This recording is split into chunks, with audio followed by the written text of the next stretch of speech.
እተን ሰለስተ ካብተን 7 ሚስጥራት ናይ ቤተ ክርስቲያን እተን ኣገደስቲ ዝኾና ቲዮስስ ነቲ ቲዮስስ ዘሕይላ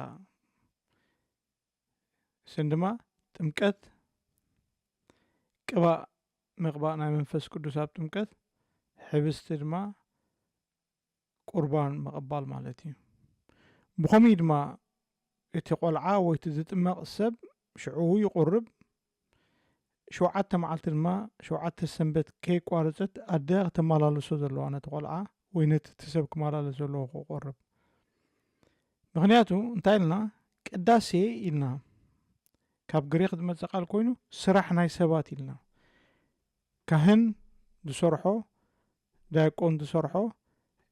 ኩሉ ዝግበር ድማ ነቲ ህዝቢ ነቲ ምእመና እዩ ክቆርቡ ክሰግዱ ክናስሑ ክጥመቁ ኣብቲ ቤተክርስትያን ክምርዓው ኩሉ እቲ ፕሮሰስ ማለት እዩ ሕጂ ብኸምኡ ኣብ ቅዳሴ ክግበር ኣሎ ሕጂ እታ ኦርቶዶክስ ድማ ቀንዲ እቲ ሕምረት ናታ እቲ እምነት ናታ ብቲዮሲስ እያ ትኣምን ኢና ነርና ካብ ግሪክ ዝመፅእ ቃል ኮይኑ ቲዮ ማለት ኣምላኽ ማለት እዩ ስስ ማለት ምምሳል ማለት ንኣምላኽ ምምሳል ሕጂ ኩሉ ስራሕ ዝግበር ኣብቲ ቤተክርስትያን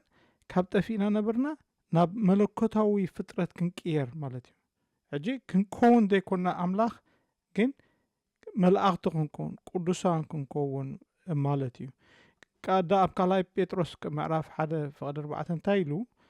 ብኡ እታ ክብርቲ ዓባይን ተስፋ ዝረኸብና ኣብ ዓለም ብፍቶት ስጋ ካብ ዘሎ ጥፍኣት ወፂኹም ተማቕልቲ እቲ ኣምላኻዊ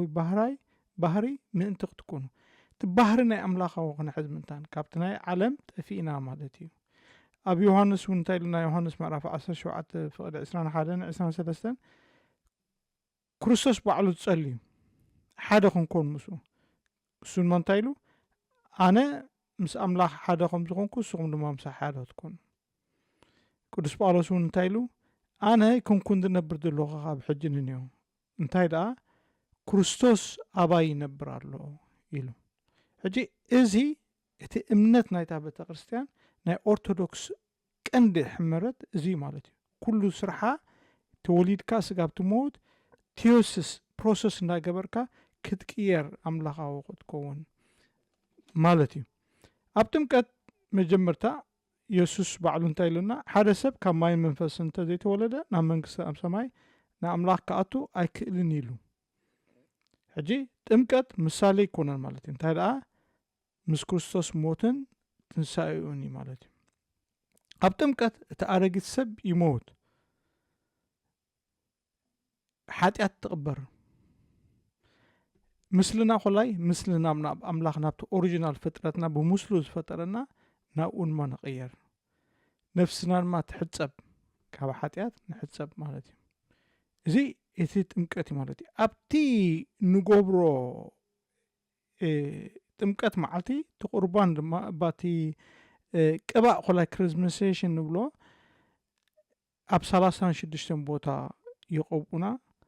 መንፈስ ቅዱስ ከምዚ ማሕተም ስታምፕ ገብሩልና ማለት እዩ ማሕተም ገብሩልና መንፈስ ቅዱስ ይሓድረልና መልአልና ንጥማቕ መንፈስ ቅዱስ ንዕዝ ድሓር ቁርባን ድማ ንወስድ ቁርባን ክንወስድ ከለና ምስ ክርስቶስ ኣብ ስጉኡን ደሙን ምሳና ይተሓዋወስ እሞ ስጉኡ ስጋና ኸውን ደሙ ድማ ኣብ ውሽጥና ይፈስስ ይተሓዋወስ ሓደ እውን መንፈስ ቅዱስ ሓድርና ምስ ክርስቶስ እውን ሓደ ንኸውን ማለት እዩ እዚ እቲ ቀንዲ እምነት ናይቲ ቤተክርስትያን ፅባሕ መርዓ ክንሪአና ማለት እዩ እቲ ሚስጥረ መርዓ እንታይ ይመስል ኣብ ናይ ኦርቶዶክስ ቤተክርስትያን ክንሪአና ሞ ብሰላም መራኽበና ብሩኽ ምሸት ኣምላኽ ምስ ኩላትና ይኹን ኣሜን ንምንታይ ኢና ንነብር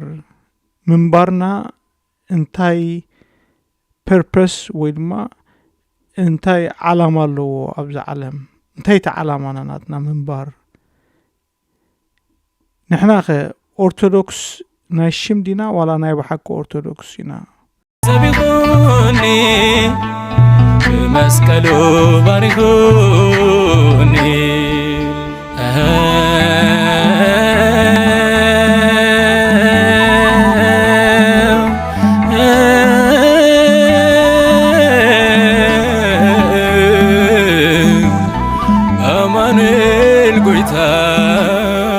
ተመስገን